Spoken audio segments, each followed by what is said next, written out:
everyone, welcome back to BizBlend Podcast. I'm your host Sana, and today we are doing something little different, listeners. We are breaking down a framework element by element, not just theoretically. We are talking about what it actually looks like to build a business using these principles. And my guest today, listeners, has developed something called the Harmony Method, which consists of 6 elements: awareness, commitment, mastery, service, leadership, and freedom. We'll dive deep into all of these elements in the conversation. But let me tell you, listeners, here's what makes this conversation particularly interesting. She's not just teaching this method, she has applied it to her own business, her own work in the nonprofit sector, and her own journey through more than 40 years of personal struggle and recovery. And now I'll be honest with you, listeners, I am always a little skeptical when someone presents a neat 6 step framework because business is messy, life is complicated, it's unpredictable. And frameworks can sometimes oversimplify the very real challenges that people face. So, today, I want to go deep on each of these elements. I want all of us to understand what these elements mean in practice, not just in theory. And I want to have a conversation which asks the hard or meaningful questions about whether this approach is realistic for people who are dealing with actual constraints, financial pressure, competitive markets, difficult team dynamics. So, whether you are building something from scratch, trying to scale, or honestly just trying to figure out if the business you are in is the right fit for you, I think, and I absolutely hope this conversation is going to give you a lot to think about. So let's break down the harmony method with our incredible guest, Robin Clare. Robin, welcome to BizBlend, and it's really an honor to have you here. Thank you, Sana. I'm very excited to be here to talk about the Harmony Method and business. Absolutely. And listeners, let me tell you that, we have had so many podcasts with Robin on Healthy Mind by Avik, exploring her journey, exploring what exactly went behind making the Harmony Method. And now we are bringing this into the world of business because we both believe that there's no clear boundary here between our business and the professional and the personal lives. These are all interconnected because, after all, even the entrepreneurs, founders, business persons, they're all humans. We're all humans. So I think we are going to have a very interesting conversation. So stay with us and let's dive deep down onto all the elements here. So let's begin with the foundation here, Robin. Um, you talk about the harmony method, and I named all the elements in the intro. So we'll start with the first one itself, awareness. And let me ask you, because I think a lot of people, when they hear awareness, they think like it's being mindful or it's being present, it's being I'm self-aware. But then I believe there's more to it. So in your own business journey, what did awareness actually require of you? Like, what did you have to become aware of that maybe, you had been avoiding, or maybe you didn't even realize was there? Yes. So, called The Big Leap by Gay Hendricks. And in that book, he talks about your zone of brilliance versus your zone of genius. And I was determined to work in my zone of genius. So what's the difference? So the zone of brilliance is what it's what you're good at, right? And then in between your zone of brilliance and your zone of genius is your self-limiting beliefs that stop you from living your genius. So at the same time that you're thinking about an idea or want to do a business idea, you also have to simultaneously be working on your own inner world in order to be able to find the courage and the and the tenacity and heal those messages that you might have received from your family and friends and previous bosses that maybe you're not good enough to have your own business, right? So in between zone of brilliance and zone of genius is all the stuff you need to heal so that you can step into your zone of genius. And to me, your zone of genius is what your purpose is in the world that most aligns with your soul. So it's almost like what you actually came here to do in this lifetime. And so for me, it is to teach the harmony method.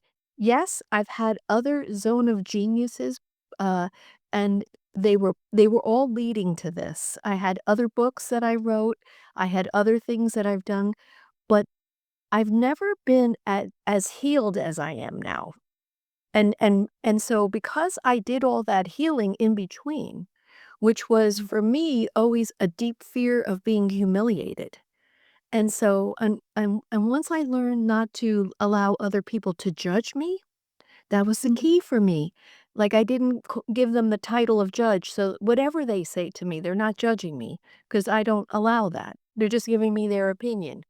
Knowing that, I could move into my zone of genius and do what my work is supposed to be. So embedded in that zone of genius is the awareness of what it is. What is your true purpose? What did your soul come here to accomplish? And so you have to be able to find your way into your zone of genius. Now, you could also just be an everyday person and know that you're really good at something, right? You're really wonderful or you're really excited about something. I would say the awareness that, wow, if I had to do one thing for my business for the rest of my life, what would it be? Like, that's awareness, not, not, and it's a personal decision as well, of course, as looking in the market and saying, hmm, I think there's something missing. I'm going to do that. But make sure it lights you up, right? Like, make sure that you're excited about it because that's going to bring us into the next stages is the excitement. Mm. I really love that answer. Really love that answer, Robin. And I'm gonna take this, the zone of genius, the zone of brilliance here because it makes a lot of sense. Like if I look back at um not only others' lives as examples of what they have achieved and what they actually like they got out of their comfort zone. They actually tried to explore their full potential. Something in my life also. So I think that's what it makes it so relevant. I mean, if someone is hearing this for the first time, they may think, "Oh, what exactly is that?" But I think it holds so much of relevance in our day to day life. And yeah, I mean, that's a really, really brilliant take on it, Robert. I Yeah, think and that book was extraordinarily helpful to me. And I highly recommend it to many people. super, super. Could you repeat that for all of our listeners? So that all of us can note it down. Yeah, it's called The Big Leap, LEAP. And it's the name of the author is his first name is Gay and his last name is Hendricks. Got it. Got it. I've noted it down, listeners, so you can do it as well. Gigi Hendrix. And yeah, thank you for that, Robin. And You're welcome. moving on, let's um go to the next. Let's stick to awareness first because I think this is such an important element here. Um, you know, let's say we have identified something through awareness, maybe a self limiting belief, a pattern, a misalignment, or maybe a truth about how we are operating. Um, what do you do with that awareness when it's uncomfortable? Like, for example, I was discussing this example yesterday only in another one of my podcasts, that self-awareness, it is good, but then it doesn't mean that you do not have that accountability or responsibility. I mean, let's say if I'm self-aware and I know that I have a bad temper, I tend to lose patience. I tend to become frustrated and angry when maybe somebody's criticizing me, or something is not happening in my favor, or maybe my senior or my team member, my colleague is not agreeing with me. But then it doesn't mean that, there is no room for improvement here. So when becoming aware means realizing that you have been doing something wrong, or that you have built your business on a foundation that actually doesn't serve you, how do you move forward from that without it becoming paralyzing? Yeah. So I would say awareness is I think all of what you said is awareness, right? You're aware that maybe the way that you're approaching your business, or the way that you thought it was going to be, but it's not that. That's all wonderful awareness. So, where you might think that it's a negative awareness, it's a positive awareness, because then you're giving yourself the opportunity to shift gears and say, I don't think that's what I really thought this business was gonna be, and is that do I wanna switch gears and get back to what it was I originally decided, or do I want to accept that this is what's really needed in the world, and how do I adjust my attitude and my leadership style to do this now? Right? Mm. So all Mm. those it's still awareness, right? Whether it's you're aware of an idea, or you're inspired to start a new business, or you've started one and you're like, this isn't quite working. What's wrong? And you could also then say, wow, I think I still have work to do, because maybe I don't really value myself as much as I should. Maybe I don't have um quite the right idea. And if you were okay with it, I think it would be good to move to commitment, because commitment is an interesting one. Because commitment says to me that you're devoted to do whatever it takes to make that business successful, whatever it takes. And Mm. but then when I was preparing to chat with you, there were two other words, C words, that came into my mind. One was creation, and the Mm. other was capacity. And so creation to me is, you know, honoring the feminine aspects of your personality, and allowing the idea to really brew and understand what was that awareness that I received? Like, am I committed to trying things, doing different things, but keeping in mind that the idea is evolving through your own feminine creative nature, right? And when I say feminine, I'm not saying this is for women. What I'm saying is both men and women have both a feminine nature and a masculine nature. The feminine nature is more creative, creation, uh, teamwork, uh, helping others. And then the masculine as is like, let's get it done. Let's go. Let's do this. But you have to also honor that you're creating in commitment, right? You're creating the idea, and it's brewing, and it's going to take time to cook. That's another C word. But the other word is capacity. Like, do you have the capacity in your life to see this business through? Are you truly committed? Are you willing to let other things go so that you can create more commitment create more capacity to honor the commitment that you're making to this idea that you want to birth in the world? And so important, right? Because I remember when I was doing this harmony, I also have a nonprofit. And I actually literally said out loud, I don't think I have the capacity to do both. And I'm like, well, you're never going to do both, right? If you're telling the universe that you don't have the capacity, right? And I just laughed. And so what I did is I said, I'm going to do my job, my nonprofit job, Tuesday, Wednesdays, and Thursdays. I do not even think about harmony on those days when I'm working. And then on Mondays and Fridays, I do harmony, right? I go on podcasts, I talk with clients, I do different things. So I'm still working full time, but I am very clear that I can have the capacity for both because for many, many, many people, probably the majority of everybody, you can't leave your job in order to start a business. So you have to do both. So you have to build capacity in order to honor the commitment to your idea. Mm. Whatever it takes, right? You're going to do whatever it takes.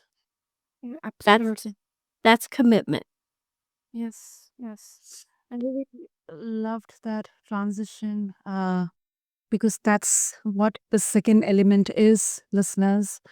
And very, very interesting take on our commitment here, Robin. And um, Mhm. great that you brought the feminine and the masculine energy because it's not just about the men or the women, but we all have those energy. Maybe in Yeah. we are nurturing, we are caring, we are empathetic, and sometimes situations demand us to take actions, take some hard True. decisions, and just get down to whatever we can, and that's why And we. even and even as a female entrepreneur, you really want to honor your masculine energies because the masculine energy is really good at negotiation, right? Mhm. Yep.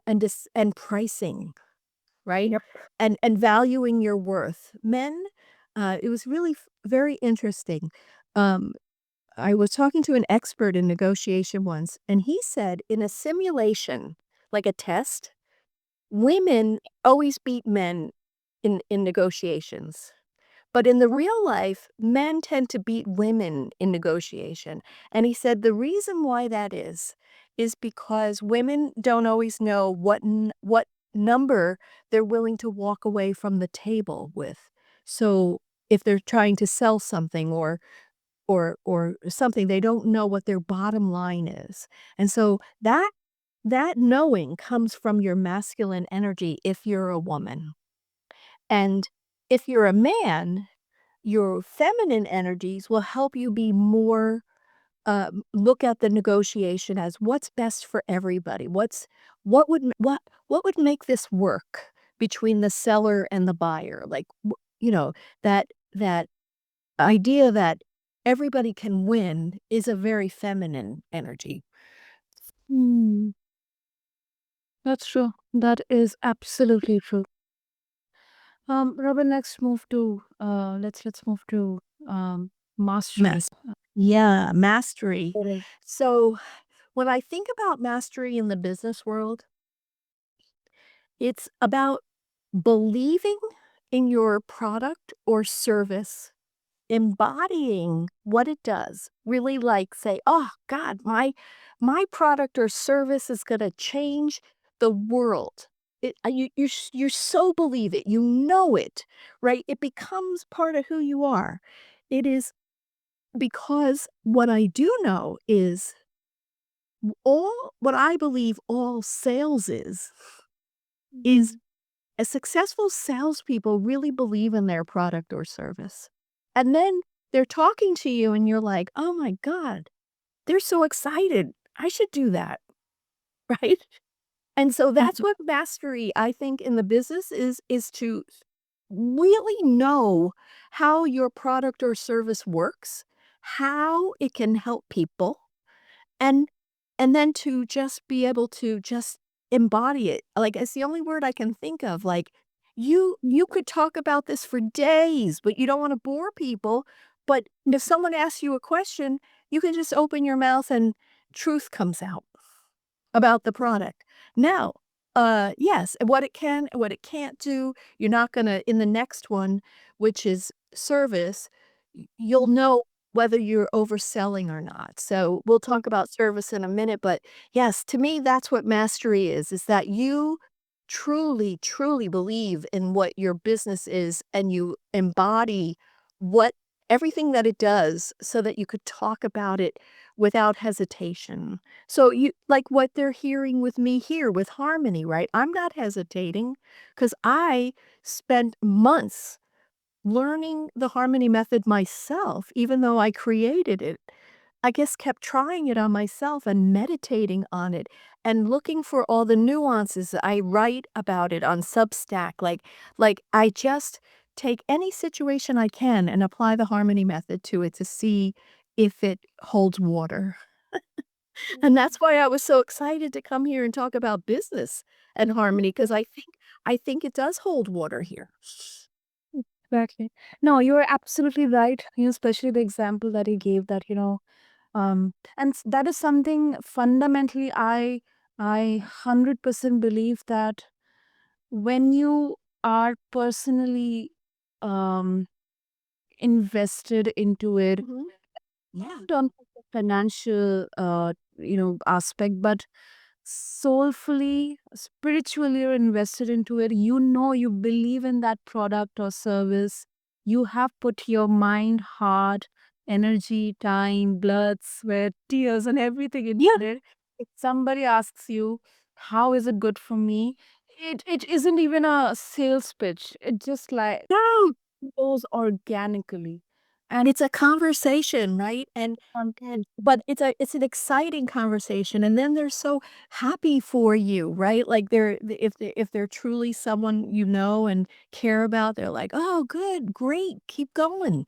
Right? Your own enthusiasm creates enthusiasm for what you're trying to sell. Hmm. And going back to the zone of genius and zone of brilliance, because Yeah. that's something that's going to be on my mind. Uh, does this mastery fall into the zone of genius, Rob? Oh, for sure. Yes. Yes. If you yeah, because this is your idea, right? This is Yeah. your idea and if it is in alignment with your purpose, right? It's you're even more excited. But even if it's you're like, well, no, I want to have a cleaning service. How could that be in alignment with my purpose, right? It's still if you know that this is something that you could really grow and get in be excited about, then it's in your zone of genius. Hmm. Wow, brilliant. This is brilliant. And you mentioned about service, so I'm going to uh, focus on it in our next part of the conversation. So, you have worked extensively in the nonprofit world, Yes. where service is literally the mission. And this, I can equate or I can draw a parallel here in terms of, as a leader, let's say if I'm passionate about the work that I'm doing, then, Yeah. excuse me. So, I think the people who are working with me, my team members, my colleagues, they'll get that inspiration that this person showing up and understanding and having that intention. I mean, you leave a legacy in whatever capacity you are. It doesn't mean that you have 100 people or infinite number of people following you or trying to like the fans and everything, but at least you're leaving a legacy in here. Like, people are talking about you. They are getting inspired in whatever capacity it is. And I think that is something every um founder or a good person in the business world would actually, we talk about the Maslow's hierarchy, like some kind of self actualization they would try to achieve, that other people are also driven, inspired by them. um Yeah. Yeah. So I would agree with you on that. So when we talk about service, we're talking about who will you serve? Serve, right? That's the key word, right? Service. Who will you serve? Who is your ideal client? Who is the one that really needs this? How do you define your ideal client? Well, in all my studies of marketing, your ideal client, if you're really jazzed about something, is typically yourself. So, Mm. what attributes do you have that you know that you could help you? Because if you're really jazzed about something and it's really soul driven, it's probably helped you, right? Yourself. And so I would say, who do you serve? How do you serve them? When will you serve them? Where will you serve them? Why are you serving them? That's service, right? If you can define all of those, then you have defined service in the harmony method, and then you will always attract in your ideal client. Mm. Oh, I love that. I love that, Pal. And so and exactly that means that, harmony method is so much relevant and applicable in the world of entrepreneurship because people may have misconception. Words like harmony or these are very soft words. Right, Mm. and people yeah, I'm so sorry. I was gonna say, and people have a misconception about the word serve. They think, that they're not that it's a negative word, right? Like Mm. they're a servant. But you know what? You are a servant. You're a servant to your idea. You're a servant to your customer in a good way, right? You are going to do whatever it takes to make sure that they get what they need. And so we have to get oh, the negativity out of the word servant. That's true. That's true. Great. Moving on to the fifth element. Yeah, Of leadership. Hmm. it. Yeah, so what I wrote on my little notes here is it's always about self-leadership first. You have to Mm. believe in your product or service so intensely that others will buy it. Right? You need to walk the walk of your product or service, what you're doing. You need to like when people read your email or they see your social media post, they're like, "Wow, I need to know what that is because um mm-mm, 'cause even for me, it's silly, like, I put out a new picture because I've been living this and talking about it, and people are like, "Are you aging backwards?" And I'm like, "I hope so." Right? Like, because I'm so excited about this, right? I'm living it, I'm talking about it, I am writing about it, I am working with clients, right? I am living, uh I am doing everything I can to live harmoniously in my life between my work, and I told you how I came up with a schedule for both, and, Yeah. and keeping very organized and taking my supplements, and so I have enough energy, eating well, walking, right? All the things to make sure that Robin, the vessel of the Harmony Method and of her nonprofit, is walking the walk of what we're trying to accomplish for other people. Otherwise otherwise, I don't look I have to become the poster child for what I'm doing, and the same for others when they have a mission that they're trying to embody. Totally. Totally. And then there's freedom, right? Yeah. Freedom is hard to define, but this is what I wrote down. Your business, your money, your schedule, whatever it means to you, freedom, free to live. Now you're doing your business and it's successful because you've learned how to price it, you've learned how to negotiate, you've embodied it, right? You've become the idea.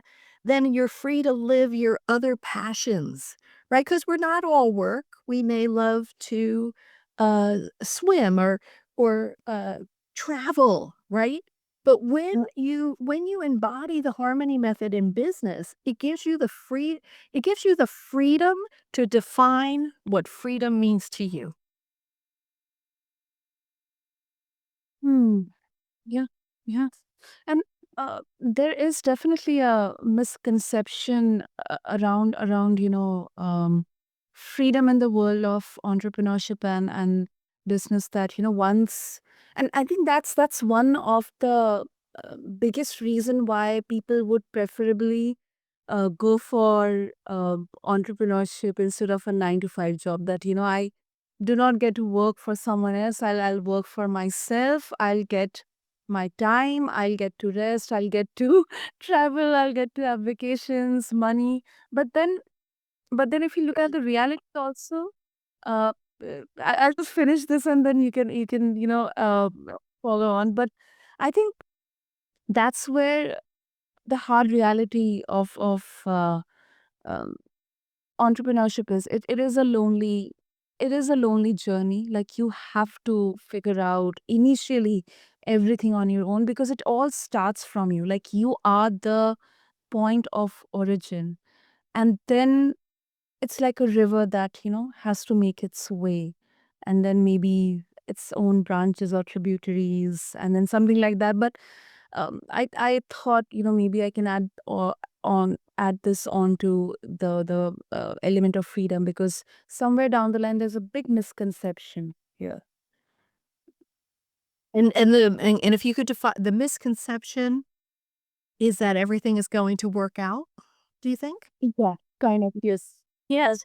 Yeah, and it will as long as you truly embody all the other elements, right?